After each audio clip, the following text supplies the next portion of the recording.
Welcome to the Retirement Roadmap by SHP Financial, a podcast empowering today's retirees and pre-retirees to make well-informed financial decisions that will help you spend more time living and dreaming than worrying and wondering. Join me, Matthew Peck, along with my co-hosts, Derek Gregoire and Keith Ellis, as we share actionable financial strategies and insights, as well as interview top thought leaders in the world of finance, accounting, and estate planning. This is all aimed at preparing you for the retirement you've always dreamed of. Our high-quality holistic planning process has helped thousands of families retire and create what we like to call the ripple effect. The Retirement Roadmap is your guide to financial freedom. Are you ready to get started? Let's go. Welcome, everybody, to another edition of the Retirement Roadmap podcast. My name is Keith Ellis, here with Nate Hartseil from Main Street Home Loans. We're going to talk about the potential privatization of Fannie Mae and Freddie Mac. Nate, I know you've been getting a lot of questions on that. I've had a few, actually, people that are really up to date with that, portion of the market, how this could potentially impact them, how this could impact mortgage rates, so on and so forth. So this is just something we wanted to have you in to help unpack. So welcome. Well, thank you very much. And, thanks for your time on this, because you're right. We have been getting pounded with questions about this, not only in the financial investment, side, which, I don't take part in. I send things over to you, but definitely on how is this going to affect the mortgage industry? Yeah. So, first thing you start to think about is the impact, the purpose of Fannie Mae, Freddie Mac, they're there to help secure loans, so on and so forth, and provide some type of government backing, for lack of a better way of putting it. Yeah, and they actually provide liquidity into our system to keep it moving as well. So they're considered GSEs, government-sponsored entities, and they've been in receivership now since about 2008. And just for a reference, last year alone, they pumped in about $800 billion in liquidity into our housing market. Wow. And everything that you read, that's a slow housing market. That is a slow housing market. You know what I mean? Because everywhere you look, everyone that I talk to, they're saying how slow the housing market is right now. And I think a lot of that has to do with people remember 4 or 5 years ago, interest rates were 2.5%, 3%, 3.5% on the high end back then. And now we're seeing rates, come down a little bit, but probably more in the 5.75 to 6.5 range. People are still hesitant to pull the trigger, and having those higher rates gives you a higher mortgage payment, so on and so forth. So I think a lot of people are waiting for, lack of a better way of putting it, the dust to settle, rates to come down, and then that becomes more affordable. Sure. So, kind of give us an idea of, if they were to privatize Fannie Mae, Freddie Mac, these two government, entities, for lack of a better way of putting it, what will the impact be on, maybe mortgage rates? Will we start to see them come down because maybe there's investment behind it that the government's able to work out to give a little bit more back to the people, and basically maybe like affordability? Sure. Yeah, this is a great point. And to your previous statement, I think fives are kind of that magic number now. Once interest rates are steadily in the fives, I hope the market will open up a little bit. So what was 2.5 or 3? 3's the new 5. Well, 3 to 5. 5's the new 3. 3 to 5, people can swallow. Yeah, 3 to 8. They can't. 8's tough. 8's really tough. So I'll digress a little bit on your question. So with Fannie Mae and Freddie Mac, and I want to say since post 2008, 2010, and since it's been in conservatorship, and I don't like bringing politics into anything, but it has been politicized since that point. Okay. For instance, even as of recent, we have Dr. Ben Carson, who I absolutely love. However, he's in charge of HUD.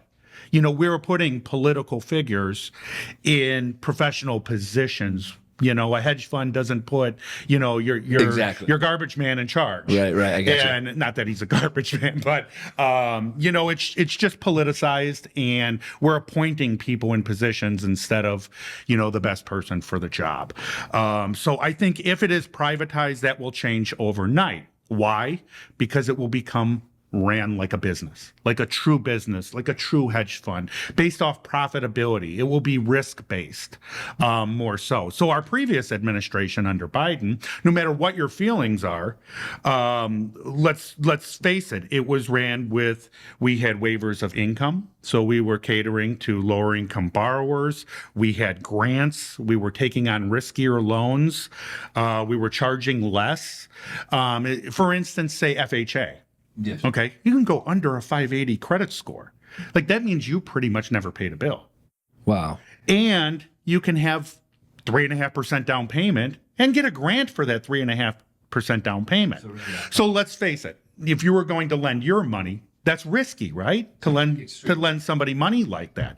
But we had, we ran that administration more like everybody should have a home, everybody should own a home, and a lot of people support that. I mean, I support that too. I support that though, for the right reasons and more risk-based reasons. So what we did with the risk is we penalized some people, because if you were considered to be able to buy a second home or investment property, you were well off. So you were middle class or above, or, considered more well off. So you could put 30% down payment.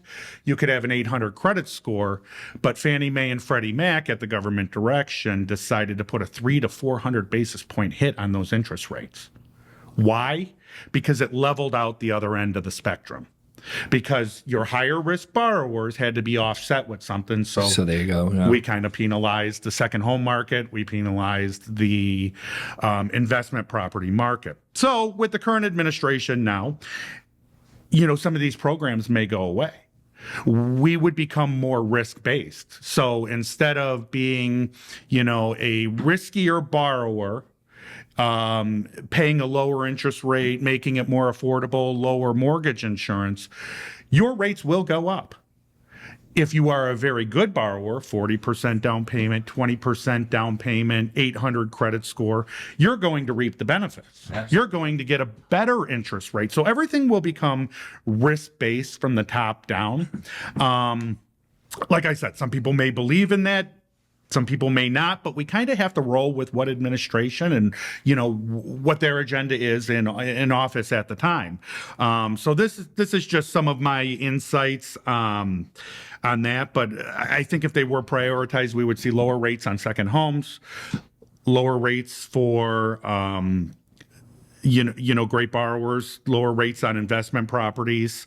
And we've already seen this in the market. So we have private investors right now who we underwrite to Fannie Mae and Freddie Mac guidelines. It may be sold there at the end of the day. It may be not. But they are private equity, and they're risk-based. So they're cherry picking our best loans right now that we're doing, and they're offering an interest rate better than the going market. And they're profitable on it. Because they're not taking on any risk, they can offer lower interest rates than what the current market is directing right now. Is that kind of why you see, hey, look, we do a loan with you as an example, and then it flips over to like a JP Morgan or something like that? Well, right now there comes a point to where holding and servicing loans is very, very profitable. That point is not right now. Right. Because let's face it, the last 3 years, the prediction is within the next 18 to 24 months, probably 80% of these loans will be off the books. So there's not a huge servicing value in these loans right now. So getting them off the books and giving them out to bigger servicers right now is more profitable. But not that won't change. So something you said a minute ago, you said basically under prior administration, again, don't want to get political, but they were taking a little bit more risk in regards to lending money so people can become first-time home buyers. Is that kind of reminiscent, I hate to use this time, of like a 2008 scenario, or? Yes and no. So I've been in the business. I was in the business 2005 to 2008 and then lost my job twice. And I started writing subprime loans, Alt-A loans, then more on to, prime lending. I don't want to scare anybody Yeah. because everyone remembers 2008, so those but it's just something you think about, right? Those programs are coming back. They're coming back right now more on the private sector. We call them non-QM loans, so non-qualified mortgages, but the stated income, the bank statement loans, the profit and loss statement loans, I mean, they're back and they're performing right now. So where these loans a year and a half ago were at like 11, 12, 13% interest rate, they're down in the 6s, 7s right now, which is amazing. I mean, if they keep performing well, we may see a time to where these easier qualifying loans run parallel with Fannie Mae and Freddie Mac. However, it's not 2008 because they're not 500 credit score borrowers just out of bankruptcy. We do definitely have a higher standard base right now. Good. So we learned our lesson. Let's hope. So they privatize these two entities, right? What does that do to, like, in your thought or maybe your opinion, to mortgage rates and to affordability of housing? Sure. Yeah. Great question. So it could go one of two ways. My assumption on this, though, would be a quicker market turnaround. We would also see more competition come into the market, especially from the private sector, which in return usually develops more programs, more innovative programs. Sure, yeah, absolutely. More competition. And let's face it, competition with anything, just like going to the car dealer next door to another car dealer, you're going to get a better deal. Typically better for the consumer. Exactly. But I do believe it's going to be better for the right consumer, qualified borrowers. And that's why it's time to start preparing now. You know, I think the days of everybody qualifying for a mortgage, I mean, I always say everybody's qualified for a mortgage, but take the direction of a mortgage professional. You may be not qualified today, but we'll get you on the right path to get there. So I do think it's going to mean higher rates for less qualified borrowers and lower rates for more qualified borrowers. Yeah. And we, a lot of times when you look at these entities, they have some type of guarantee or government backing, as we just talked about. Like, what happens then? So that is a huge question right now. And one of the big things the current administration agenda was we're going to privatize Fannie Mae and Freddie Mac. Yep. That's what we're going to. Yeah, I've been reading. Did we know a timeline behind it? Not really, because there's a lot of questions from Wall Street at the moment. Is the government going to stay in? Are they going to be there if we need another bailout? Are we going to get guarantees from the government? And that's huge. Some people took the leap of faith right away. As soon as Trump was elected into office, Bill Ackman's hedge fund bought 11% in Fannie Mae and 11% in Freddie Mac. Weeks following the election, that was worth $1 billion. Months following the election, Fannie Mae was up 126%, Freddie Mac was up 107%. Yesterday, Bill Pulte came out and said conservatorship is probably off the table, or probably going here to stay. Yeah. And parts of Fannie Mae and Freddie Mac would maybe be privatized. This had a 6% drop in Fannie Mae and an 8% drop in Freddie Mac overnight. Wow. So this is how volatile our market is right now, not knowing what's going to happen. Do we trust in the current administration that they're going to follow through on privatizing these entities and Bill Ackman's hopes? Or do we follow, Bill Pulte saying it's not the right time, maybe a little too volatile, a little too risky right now to do it? Maybe. Just like day to day with the Fed Reserve, the Treasury. Are we going to lower rates? Right. We don't know right now. It's up in the air, Powell leaves, they're probably going to lower them the next day. Yeah.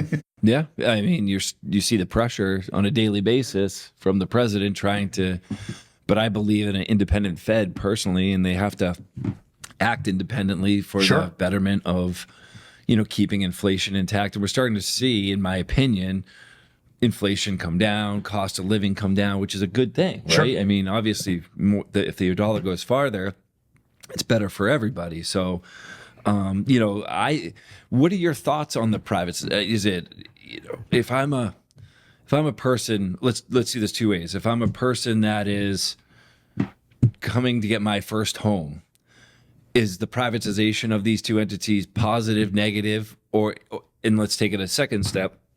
Okay, I've had a home for 3 years, my rate was, I got in at the top at 8%. Now I want to refinance. How does that impact me? Help me. Well, I think the proper prior planning will be part of it.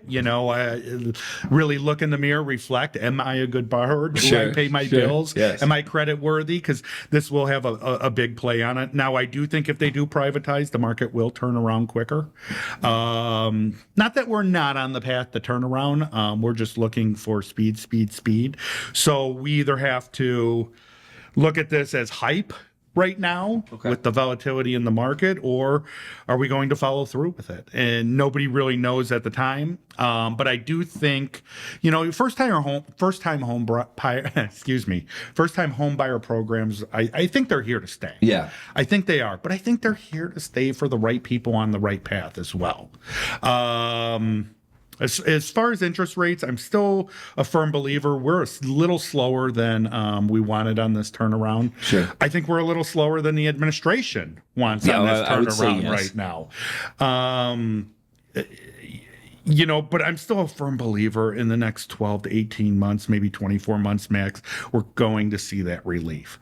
Is it going to be the 3 points? I want them to lower 3 points now. No, that would send our market into turmoil. You could imagine what it would happen to the stock market, if we did that in one brash move. So I think it will be max of like half point, maybe increments until we get down to a level base. I'd love to see the low fives. I'd love to see the high fours again, because I think that would really open the market.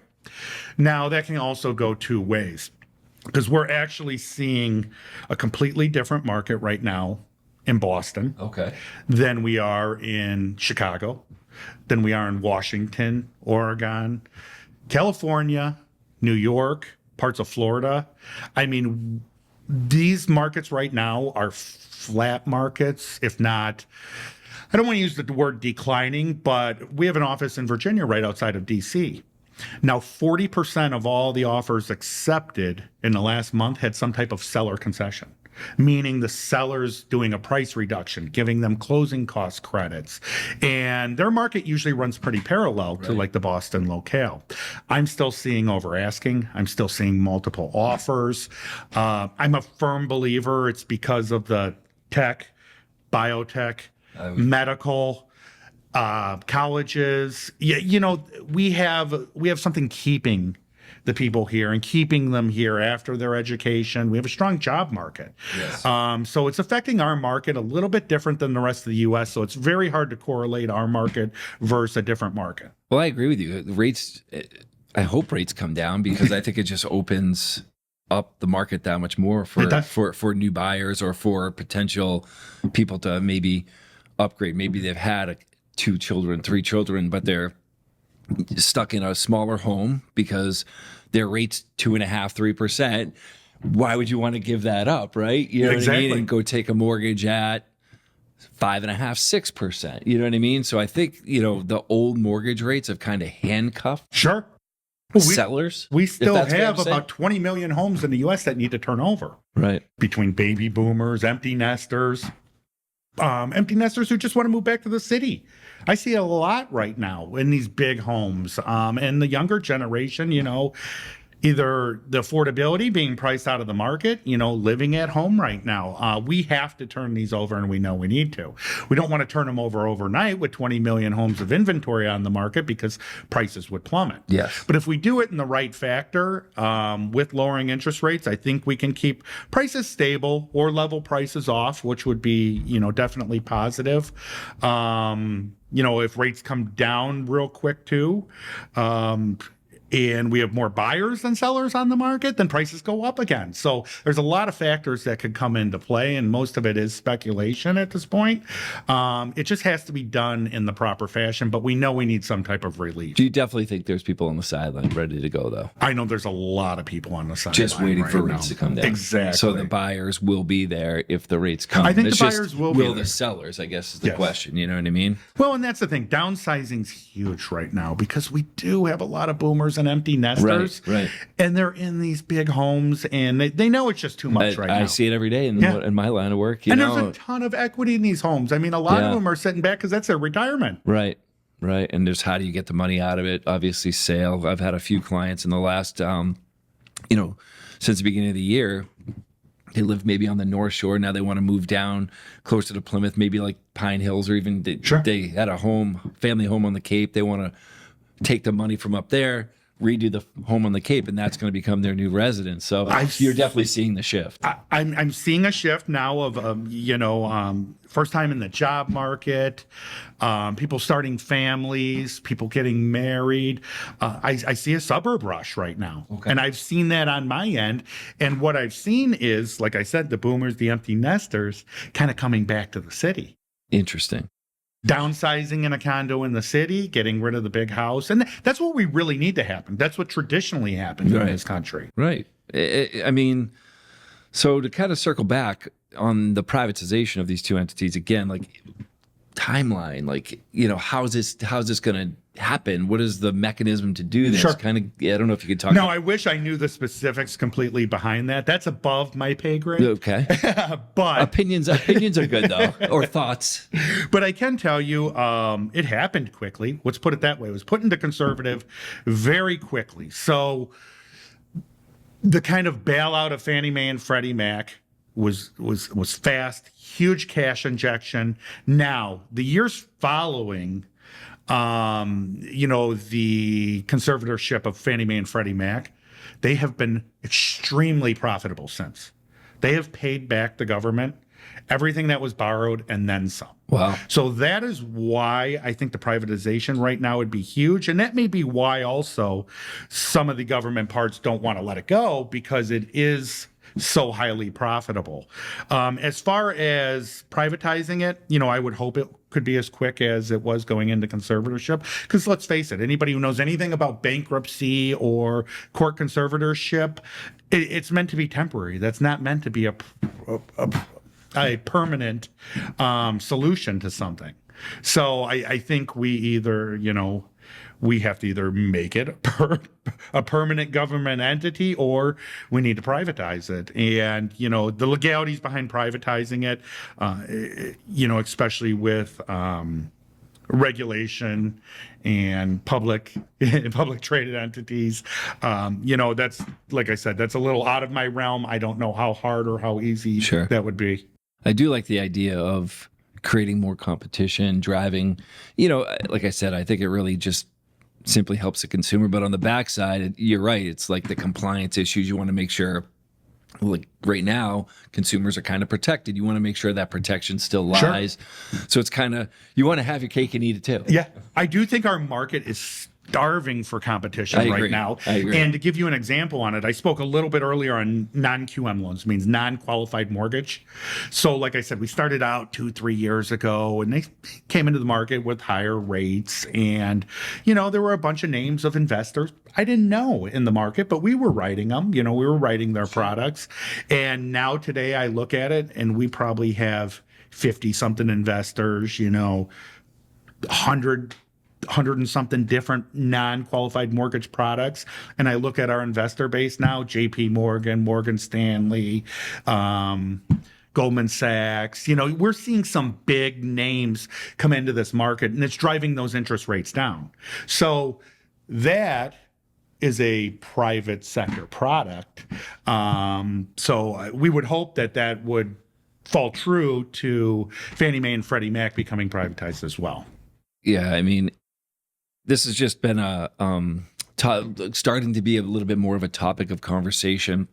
Just something we've been keeping our eyes on here at SHP, but we wanted to bring in Nate, who really, lives, breathes, eats, this whole section of the market, this whole sector, and just get your opinion, your thoughts, so on and so forth. Any final thoughts or any other idea, any where do we see this going over the next 12, 24, 36 months? Sure. And I can't stress this enough. I do believe it will happen. Okay. And if it doesn't happen under this administration, it depends on the next administration and their agenda. But if it does happen, just like any hedge fund, just like any business, successful business, the right people will be put at the top to run these entities like a business. So I see all over the internet, don't let them privatize Fannie Mae and Freddie Mac. Rates will go up. Rates will go up. for some people. Everything will be risk-based. Everything started out as risk-based. We got away from it a little bit. Yes. But once again, I don't want to cross political lines, but you either have a risk-based, where if you're a good borrower, you pay less rates. If you're a bad borrower, I don't want to use the word bad borrower because there's really no bad borrowers out there. But if you're a challenged borrower, that's what you're going to pay the price for it. But right now, we have this pendulum where we're offsetting risk by penalizing better borrowers. And that's got to go away, especially with the second home market. Second homes were traditionally the same interest rates as primary residence. Interesting. Okay. You could put 10% down and you had the same interest rate or pretty close interest rate as a primary residence. And anymore, like I said, you're paying 300 to 400 basis point penalty. Why? To help someone. Because you're not going to pay your mortgage? No, you're a good borrower. You're going to pay your mortgage. It's really to offset, like you said, the risk. Yeah. I mean, we do it in every other business in the world. Yeah. I mean, obviously you made a pretty good case for why you believe in your position, what you do, the privatization makes sense. And, I just think anything to help fuel growth in that sector or ideas or innovation, I'm all for it. I mean, absolutely. And I don't want to portray myself as like I'm against the first-time home buyer or some of these programs out there, because I love some of these programs. And I think we should help and encourage homeownership, 100%. Our young buyers, but I think they need to be put on the right track, not I can go get a home. I have to do something to earn this home. You might be doing them a disservice. But you could be. You know what I mean? Like they put you get them I do over their heads. These programs definitely need to be out there, because I'm a huge fan of,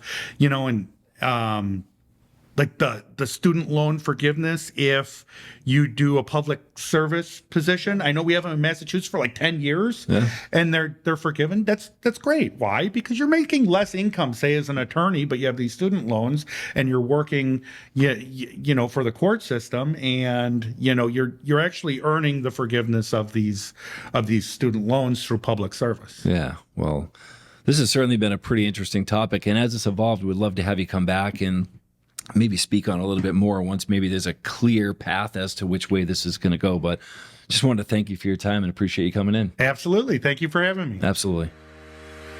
Thanks for listening to the Retirement Roadmap podcast by SHP Financial. If you've enjoyed today's episode, be sure to hit the subscribe button so future episodes are automatically downloaded directly to your device. And if you've liked what you heard, please share the show. Create your own little ripples so we can help even more people with their retirement goals. If you want access to all past interviews, including notes, resources, and exclusive content from SHP Financial, visit shpfinancial.com/podcast. Thanks again for joining us on the Retirement Roadmap podcast. And for all the attorneys out there, disclaimers and disclosures, I'm just going to put on my super serious voice and add our own. No statements made during the Retirement Roadmap podcast shall constitute tax, legal, or accounting advice. You should consult your own legal or tax professional on any such matters. Information presented is for educational purposes only and does not intend to make an offer or solicitation for the sale or purchase of any specific securities, investments, or investment strategies. Investments involve risk, and unless otherwise stated, are not guaranteed. Our investment advisory services are offered through SHP Wealth Management, LLC, an SEC-registered investment advisor. Insurance sales are offered through SHP Financial, LLC. Our advisors and insurance reps may offer clients advice and/or products from each entity. No client is under any obligation to purchase any insurance product.